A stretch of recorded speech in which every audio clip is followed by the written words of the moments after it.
Last কয়েক বছর যদি আপনি ভারত বাংলাদেশের ম্যাচগুলো দেখেন, সেখানে আপনি দেখবেন যে অবশ্যই উত্তেজনা আছে, যেটা খেলার উত্তেজনা, টান টান উত্তেজনা যেটাকে বলে। হ্যালো ক্রিকেট প্রেমীরা, আজ রাত 8:30 এই মুহূর্তে ক্রিকেটের সবচেয়ে পরাশক্তি ভারত, তার সাথে বাংলাদেশের খেলা। এটা শুনেই হয়তোবা কিছু কিছু দর্শক মুখ কুঁচকে ফেলবে, কিন্তু আপনাদেরকে যে একটা পরিসংখ্যান দেখাবো আজকে, সেটা দেখার পরে আপনি কিছুটা হলেও চমকে যাবেন যে আসলে ভারত পাকিস্তানের ম্যাচের চেয়েও ভারত বাংলাদেশের ম্যাচ এখন অনেকটা উত্তেজনাপূর্বক। যদিও আপনারা এশিয়া কাপে দেখেছেন, সেটা একটা সময় ছিল ভারত পাকিস্তানের ম্যাচ বিগ ম্যাচ, এখানে দর্শকের সরাসরি থাকবে এবং ম্যাচ হবে উত্তেজনাপূর্বক। কিন্তু আমরা লাস্ট কয়েক বছর এবং ইভেন দ্যাট লাস্ট এশিয়া কাপে 2 ম্যাচে দেখে আসলে সেটা এখন আর সেই উত্তেজনা নেই। ভারত পাকিস্তানের ম্যাচে খেলার দিক থেকে নেই, শুধুমাত্র রাজনৈতিক দিক থেকে আছে। কিন্তু লাস্ট কয়েক বছর যদি আপনি ভারত বাংলাদেশের ম্যাচগুলো দেখেন, সেখানে আপনি দেখবেন যে অবশ্যই উত্তেজনা আছে, যেটা খেলার উত্তেজনা, টান টান উত্তেজনা যেটাকে বলে। লাইক ওয়ানডে ম্যাচে একেবারে 13 রান দরকার, একেবারে 9 রান দরকার, 1 উইকেট 2 উইকেট আছে, এরকম একটা ব্যাপার। আপনাদেরকে আমি একটা পরিসংখ্যান বলি এবং স্ক্রিনে দেখাই দিব আপনাদেরকে আমি। 2020 থেকে 2025 পর্যন্ত ভারতের সাথে বাংলাদেশের ওয়ানডে এবং টি-20 হয়েছে 10টার মধ্যে টি-20 2টা এবং ওয়ানডে 8টা ওয়ানডের মধ্যে 5টা ওয়ানডেই কিন্তু বাংলাদেশ জিতেছে, আর 3টা ওয়ানডে ভারত জিতেছে। আর যদি 2টা টি-20 কথা বলি, 2টা টি-20 ভারত জিতছে, বাট লাস্ট যে টি-20টা ভারত জিতেছে সেটা হচ্ছে ডিএলএস পদ্ধতিতে 5 রানে। যেই ম্যাচটাতে মনে আছে আপনাদের লিটন কুমার দাস খুবই ভালো খেলছিল, বৃষ্টির কারণে ম্যাচটা ডিএলএস পদ্ধতিতে করার কারণে আমরা যদিও ম্যাচটা হেরে গিয়েছি, হার তো হারি যেভাবেই হোক। এখন আপনি যদি এই ব্যাপারগুলো একটু ক্যালকুলেশন করেন, হিসাবগুলো একটু মিলান, তাহলে দেখবেন লাস্ট কয়েক বছর ধরে ভারত পাকিস্তানের ম্যাচের চেয়েও ভারত বাংলাদেশের ম্যাচ কিন্তু অনেক হাড্ডাহাড্ডি হচ্ছে।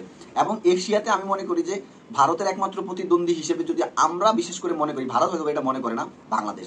আজকের ম্যাচে যদি দেখেন, আমরা বিশ্বাস রাখি যে আজকের ম্যাচও খুব হাড্ডাহাড্ডি হবে। এবং আজকের ম্যাচে যদি বাংলাদেশের ওপেনিং জুটি এবং মিডল অর্ডার ভালো খেলতে পারে, আমাদের যে বোলিং ইউনিট আছে এটা ভাই বিশ্বমানের বোলিং ইউনিট। এটা যেই কোনো ব্যাটিং লাইন আপকে ধ্বংসের করে দিতে পারে তাদের বোলিংয়ের মাধ্যমে। মোস্তাফিজের কাটার, তাসকিন আহমেদের স্লোয়ার প্লাস গতি, দুইটা যদি একসাথে করেন, অন্যদিকে নাসুম আহমেদ, আজকে যদি আমাদের একটু বোলিং ইউনিটটা পরিবর্তন করা হয়, লাইক মাহাদি হাসানের জায়গায় তানজিব সাকিব অথবা সাইফুদ্দিনকে আনা হয়, আমার মনে হয় যে আমাদের বোলিং ইউনিটটা আরও শক্ত হবে। যেহেতু এটা টি-20 খেলা, অবশ্যই বোলিং ব্যাটিং দুইটার কমিউনিকেশনেই দলটা আসলে জিতার দিকে এগিয়ে যাবে। সবারই ভালো করতে হবে, পাশাপাশি ফিল্ডিংও ভালো করতে হবে। বাট ইন্ডিয়া যেহেতু অনেক বড় দল, এই দলের বিরুদ্ধে খেলতে হলে আসলে অনেক কিছু চিন্তা ভাবনা করে দেন মাঠে নামতে হবে। তাদের যেই বোলিং লাইন আপ, তাদের যে ব্যাটিং লাইন আপ, এটাকে আসলে একটু মাথা খাটায়া বুদ্ধি খাটায়া এটাকে ধ্বংস করতে হবে। আপনি র্যান্ডমলি বোলিং বা ব্যাটিং করলেই হবে না।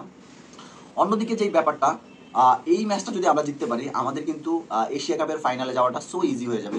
সো আমার বিশ্বাস যে আমাদের যেই ক্যাপ্টেন রয়েছে এবং আমাদের প্লেয়াররা, কোচাররা এই বিষয়টা নিয়ে অনেক চিন্তা ভাবনা করেছে এবং এই বিষয়টা আসলেই খুব পজিটিভলি নিবে। এবং এবং একটা বড় ব্যাপার হলো ইন্ডিয়া এবং বাংলাদেশের ম্যাচ বরাবরই উত্তেজনাপূর্বক হয় এবং খুবই দর্শক হয়। আজকের ম্যাচও আশা করি অনেক দর্শক হবে। টি-20 খেলা একটা মোমেন্টাইমের খেলা। আমরা যদি প্রথম দিকেই কোনো একটা দলের মোমেন্টাইম নষ্ট করে দিতে পারি এবং তাদের ব্যাটিং ইউনিটটাকে যদি একটু এলোমেলো করে দিতে পারি আমাদের বোলিংয়ের মাধ্যমে, তাহলে কিন্তু তারা একটা বিভ্রান্তের মধ্যে পড়ে যাবে এবং পরবর্তীতে সেট হয়ে ম্যাচ বড় করা এটা একটু টাফ ব্যাপার। যদিও ইন্ডিয়ার ক্ষেত্রে এটা আসলে ঘটানো অনেক মুশকিলের ব্যাপার, কারণ হচ্ছে ইন্ডিয়ার উইকেট যাওয়ার পরও তাদের যেটা টি-20 মাইন্ডসেট, তারা কিন্তু ওইটা নিয়েই খেলে।